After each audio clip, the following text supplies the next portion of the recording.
Hello, BookTube. I went to the Brattle bookshop at noon today on a Monday. The Brattle bookshop is a great used bookstore. It's my used bookstore. I've gone to it for well over a year now. I love it. It has 3 stories, the top of which is the type of antique and rare books that you often find in antique bookstores, antiquarian bookshops.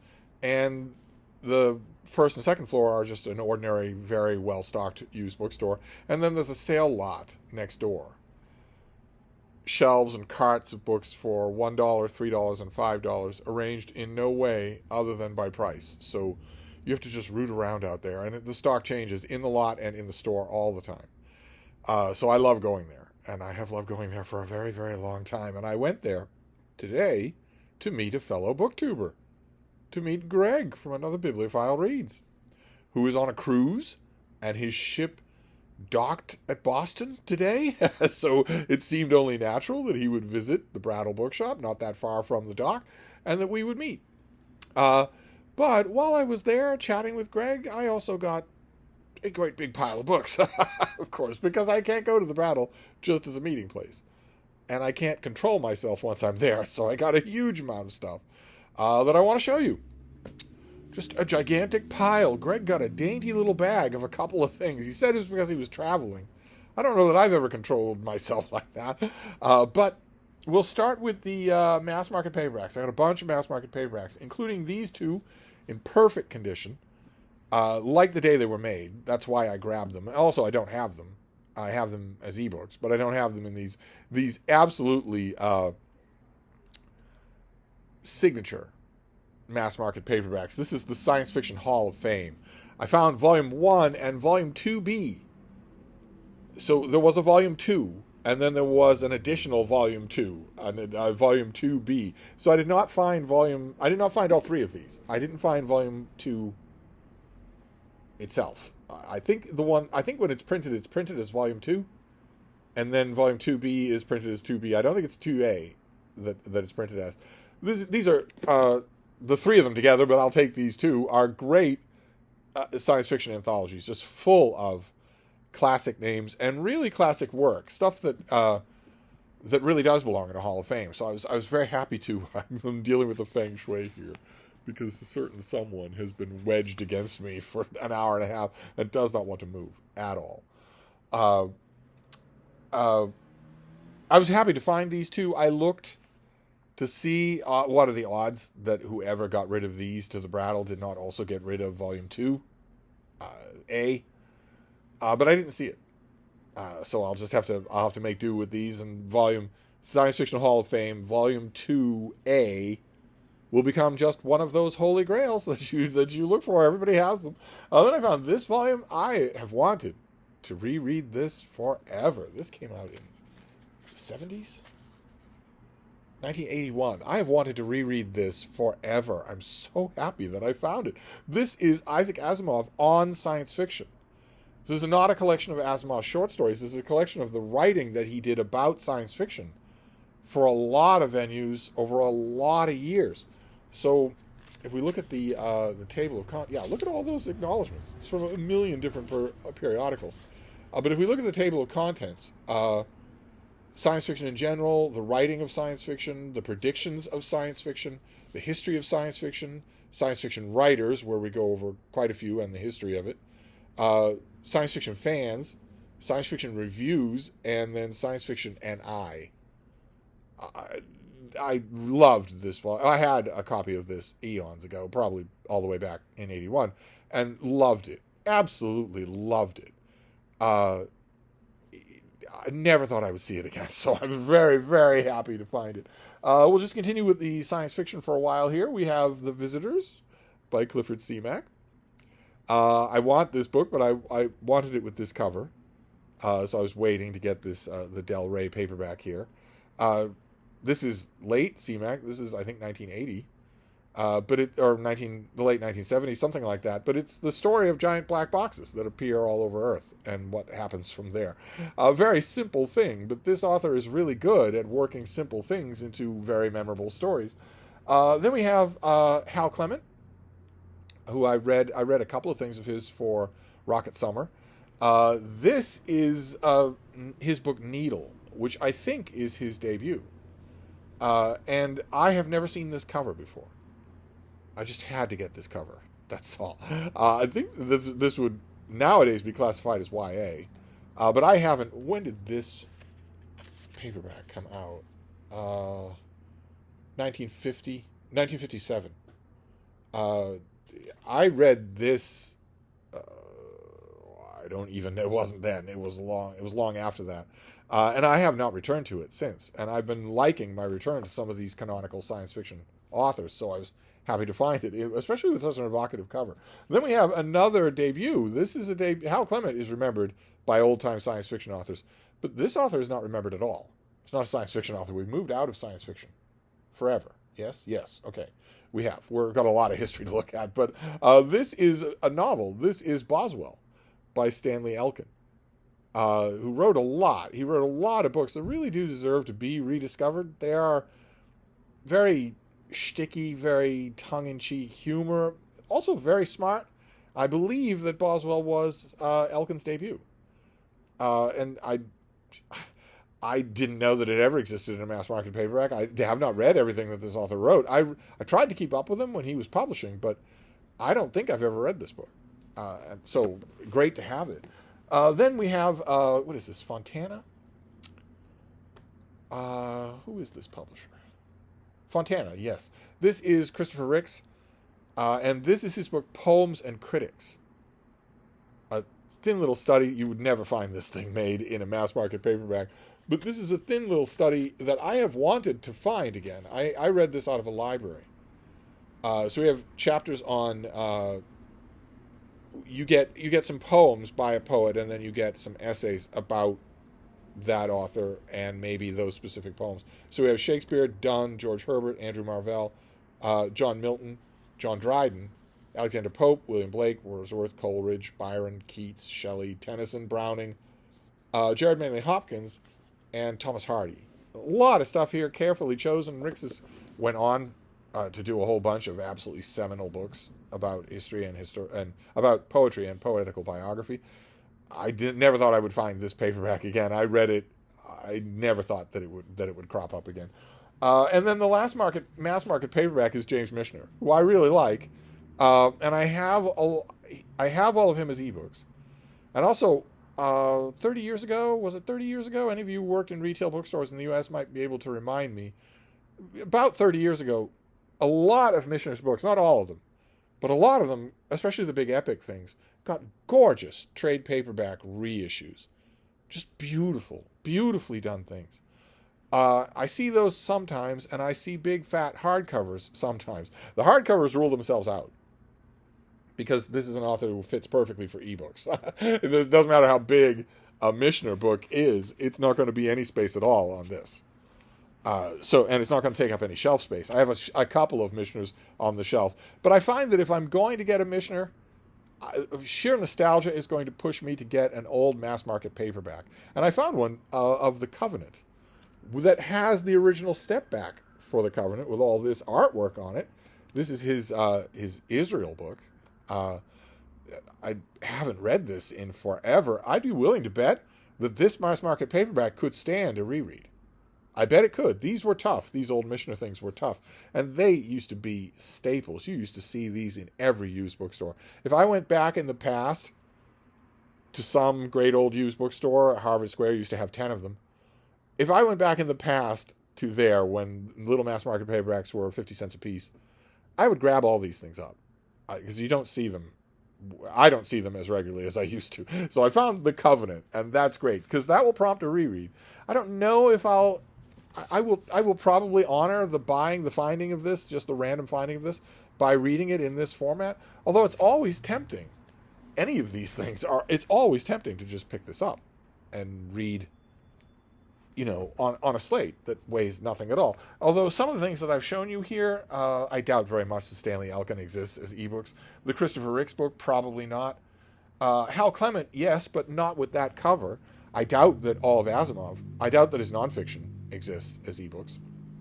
I don't know of it anyway.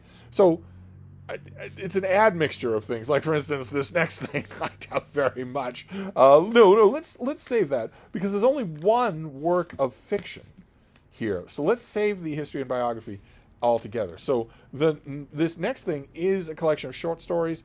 It's a perfect example of the Brattle will provide, because I don't know how long ago it was. I think it was in a Q&A or maybe a Steve stream, where Elizabeth Bowen came up, and I mentioned that I absolutely love her short fiction. I think it's great. And that I was patiently waiting to find that signature blue hardcover collected stories of Elizabeth Bowen. I didn't want the trade paperback because it's not well made. So I thought I'll just wait patiently and it will show up, and it did. The collected stories of Elizabeth Bowen, and there is herself on the back. These are great. She is fantastic. I now finally have this signature volume. Even the you can not know if you're going to make it out on camera, but the lettering still has its silver sheen to it. So all this needs is a dust jacket cover, and it will be absolutely fine. So that was fiction. That's the rest of fiction. Now we will deal with nonfiction, biography and whatnot. And this first one, could not believe it when I saw it. Actually, there were quite a few I can't believe what I'm seeing. We'll finish up with the find of the day. But this thing, a perfect Brattle find. This is never going to be at any other used bookstore. It's never going to turn up anywhere, much less for $1. This is from Massachusetts Publishing Company. This is The Place of Edward II in English History. It's got the deckled edges that someone has cut. Someone did read this. This was from 1914. And it's going to be very boring to those of you who don't read history. But the table of contents, if you do read history, if you do read biography, is absolutely mouth-watering. It's just mouth-watering. The sources for Edward II have not changed in 100 years, 110 years. They have not changed. But this is going to have so much of that old, century-old, scholarly gravitas to it that there was a really, really good biography of Edward II. Just it was from Yale. I think it was like 10 years ago, something like that. I wrote about it. So it was definitely during the time when I was back as a reviewer. But there's nothing wrong with that book, but it's not going to have anything compared to this. This is just this old kind of scholarship, the kind that has little tiny "you are here" summaries in the margins. There's no comparison with these older books. Maybe this will be a dud. Maybe it'll be a failure, but I doubt it. Then this next one, I found it hardcover in perfect condition. The last time David Murphy was here, he got a bunch of books that he left in a box for me to mail to him. And I did piecemeal. I think I've mailed them all. But before I mailed a lot of those books, I wrote about them on my newly revived literary blog, Steve Reads. I had a blast doing it. Just had a blast. I haven't been able to get to Steve Reads in the last week, and that's bad. That's got to end today not for the sense of readers so much as for my own sense. I badly miss it. I love that is revived. That is back. And I reread and reviewed this thing, James O'Donnell's The Bunker, about Hitler's bunker and his final moments there. O'Donnell was the first Westerner to go into the bunker after it was abandoned, after the Reichschancellor was bombed to all to heck and gone. He bribed a couple of Russian soldiers to get in so that he could walk around. It was shin-deep, rank water, mold everywhere, rats drowning and swimming and whatnot, lights flickering or off completely, rank odors. He pocketed a whole bunch of stuff that he found on desks, just sitting there on desks. Everybody left, and the Russians didn't care. So he pocketed a lot of stuff. He saw a lot of stuff that was then changed, and he wrote what he meant to be the definitive history of the end of the Third Reich, the end of Hitler. And it's at times hyperbolic. It's intensely readable. Oh my God, it's intensely readable. And I reread that little mass market that David got, and then I sent it off to him. But the whole time since then, I've kind of missed it. I've kind of thought, well, yeah, warts and all, I actually do want this book. If I want The Last Days of Hitler by Hugh Trevor Roper, which also has, as one critic famously put it, howlers on every page, then I kind of want this too. So for $1, I grabbed it, definitely. Then we have biography. I have a couple of biographies of this figure, but this perfect condition with a dust jacket and a plastic covering. This is Newton Armen's biography of Longfellow. Look at how beautiful that is. There is our author. This book was written after the scandal that pretty much ended his life. Certainly, it threw a huge wrench in his life. Sent him to an insane asylum for a little while until he could get his wits back about him. For something that we wouldn't even look twice at today. That shows you the way the moral arc of the universe changes. He was called a lewd person because he had gay pornography in his possession. Pictures of half-naked men in his room. And occasionally he would show those pictures to like-minded men and also trade some of those pictures for some of the pictures that they had. It wasn't even what we in 2024, we would look at those pictures and not even call them pornography.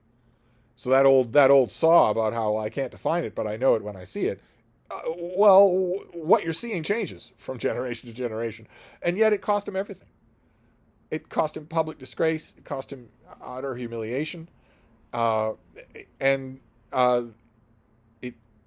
He thought for a while, for years, he thought it also cost him his muse. But then he wrote a book. He wrote this book. Not long before he died, he wrote this study of Longfellow, which is brilliant. It's absolutely brilliant. It's the best study of Longfellow that I know of.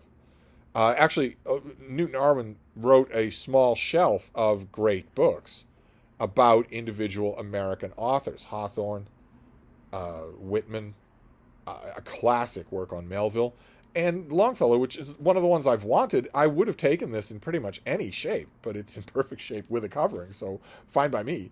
I've had this thing many, many times, usually as a mass market paperback, so I was happy to find it as a hardcover. And I also want to encourage the Brattle gods to send more of this my way. This is by Mary Luke, who is now completely forgotten and who will never be reprinted again, I'm assuming. And this is her book, A Crown for Elizabeth. A big, fat, very readable, almost novelistic treatment of Princess Elizabeth during navigating the labyrinth, the minefield of Tudor politics and the courtly world before she came to power. We think, oh, Elizabeth, Gloriana, the greatest queen in English history. I would argue the second greatest queen in English history, and I would argue that the greatest queen in English history also has that same crown name. But we think of Elizabeth as the white-faced, awe-inspiring, semi-human creature of her later years. But the snake pit of Tudor politics when she was a teenager was deadly. It sent a lot of people to the Tower. It sent a lot of people to the block. And she navigated it all. She survived it all through her wits, even though there were a couple of major scandals that touched directly on her. And Mary Luke writes about it so fantastically. Oh, my God. It's so good. And as soon as I saw this, I realized that I didn't have a copy. I've had this many times. I've reread it many times. My interest in all things Tudor is growing like a fungus that is being unobserved under a kitchen counter. I have a feeling that it's going to get utterly out of control. Fine by me. Absolutely fine by me. But I had to have this. I have a number of different Elizabeth biographies, but I had to have this too. And I'm hoping that whoever dumped this at the Brattle dumped more Elizabeth, more Mary Luke. I would love her big book on Elizabeth in the fullness of her power. But she also wrote a novel about Catherine Parr, who's my favorite of King Henry VIII's wives. And I haven't read that book in forever. I would love to read it again. Probably not. This thing, I think, did better than anything that she wrote. Had more printed copies, so it's possible that someone had this and only this. But very happy to find it. All it needs is a plastic dust covering and maybe a good whack of a reread. And then finally, we'll finish up here with the find of the day. Absolutely. And I don't mean just in terms of profiteering on eBay, because I don't profiteer on eBay. I found a copy of Two Arms by Hugh Strachan, his huge book on the down in the weeds minutia of the build-up to the outbreak of hostilities of World War I. He wrote a huge book on that subject. Basically, The Guns of August by Barbara Tuchman, only updated and enormously expanded, and with his own particular writing style. He wrote that book promising that it was the first book in a trilogy. The rest of the trilogy has not appeared. But he wrote that book, and it was great. It was really, really dense reading, but it was great. And I think while David Murphy was here, I found a trade paperback of a big, fat thing. It's like a 1,000-page book. And I was happy to find it. You don't see it. I don't see it used all that often, and only in trade paperback, because the hardcover is expensive online. It's expensive to get a hardcover of this thing because no one's reprinted it since, and the rest of the trilogy has not appeared. And I had that trade paperback, and I would pick it up, and I would think, I just want to read one chapter here, and if it's towards the end of the book, well, you've got 2 pounds of paper pulling at you when you open it. One of the defects of having a print and paper book, one of the many defects of having a print and paper book. So even while I was handling that trade paperback, I was thinking, I don't want this. It's too inconvenient. I'm worrying about it instead of reading it. So what I want to do, even though I never see this, I want to just sell it back to the Brattle. I want to get rid of it. And I can deal with an ebook, or maybe somewhere down the line, the Brattle will provide, and I will see a hardcover. And it'll be inside. It'll be in the World War I section. It'll probably be priced at $40, and I'll think about it. Instead, I found the hardcover with a plastic covering out in the sale lot for $3. In perfect condition. No writing at all. No highlighting of any kind. Just incredible. Just absolutely incredible. The find of the day. The Brattle gods were clearly smiling on me. So I was right to give up that trade paperback, and now I have a hardcover that will take any amount of strain and stress. So great. Fantastic. So there you go. That was a Brattle trip. These books were bought as a byproduct of meeting a BookTube friend. And yet I got 50 pounds of books and had to lug them back here. Will I be going back to the Brattle this week? The real question is, will I be doing anything else this week except compulsively returning to the Brattle? That's the real question. But anyway, we have a Steve pyramid here. We have 2 arms in hardcover, just with a plastic covering on the dust jacket. Just amazing. We have The Bunker by James O'Donnell. We have The Place of Edward II in English History, which is a thorough source-based study of Edward II's life and reign. We have A Crown for Elizabeth by Mary Luke. We have the collected stories of Elizabeth Bowen in the classic hardcover. We have Newton Arvin's biography of Longfellow, which is not only a biography, but lots and lots of really sensitive analysis as well. And then we have these mass markets, The Covenant by James Michener, Poems and Critics by Christopher Ricks, Boswell by Stanley Elkin. We have Needle by Hal Clement, The Visitors by Clifford Seamack, Asimov on science fiction. A huge chunk of this is going to get read tonight, even though I've got a lot of other stuff to do tonight. A huge chunk of it is. And the Science Fiction Hall of Fame. 2 out of the 3 requisite multicolored volumes. So not the whole set, but close enough. Close enough. So there you go. A Brattle book haul. Didn't go to the Brattle last week, but this week we're going to make up for lost time because we're going to go back to the Brattle every day. So tomorrow, I'm sure since I went today, tomorrow I'll find nothing. We'll see. Thank you, BookTube.